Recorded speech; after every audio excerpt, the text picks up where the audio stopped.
Well, here I am in my garden today. It's about 92 degrees, a little too hot to be out here, but I'm out here anyway because that's what I do. I took my hat off because it looks pretty bad. It's pretty beat up. But today we're going to make some compost tea, which actually I've already made. This nice little slop in my bucket.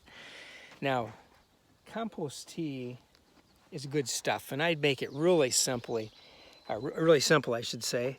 You just put some compost in a bucket, fill it with water, and then mix it around a bit, usually with a stick. I'm doing it with my hand, but you can see the water gets really nice and sloppy. Good stuff. And after a couple of days, you take this out and you can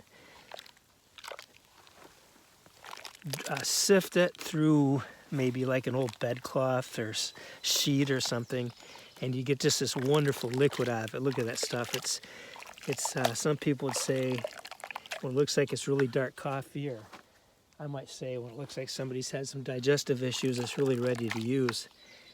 And you know, they have all kinds of ways. There's things you can add to it. There's ways you can aerate it, and that would all make it even better. But this is really a simple thing you can do in 2 days. Just get some decent compost. Hopefully, if you have some at home, I just make my own. And I like it because it's really has a lot of nutrients in it.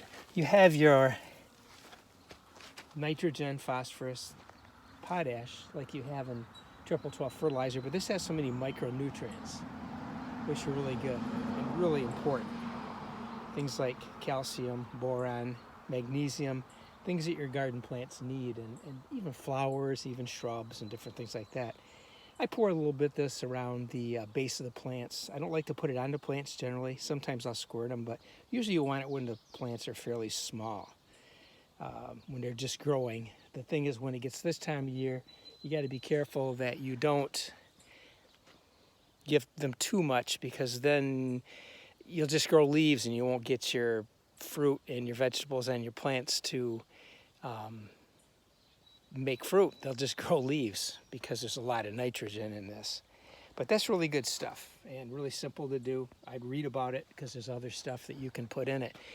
And in honor of my two friends, Bob and Marty, that made some comments online about me being old and not being able to get up off the ground, I'll tell you a really good way to make a mixture that I'm going to name after them. It's called Bob and Marty's tea. Just use some really gooey cow manure, put it in a bucket, fill it with water, and it kind of smells. It's kind of gross, but it's really powerful stuff. And watch it, because that stuff will burn your plants. Be really careful. But since they were so kind to me about telling me I'm like an old guy, I want to name it Bob and Marty's tea.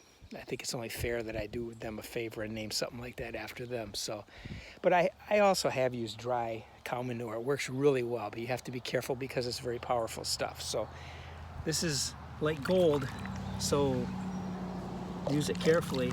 But that's all for now. See you later. Bye.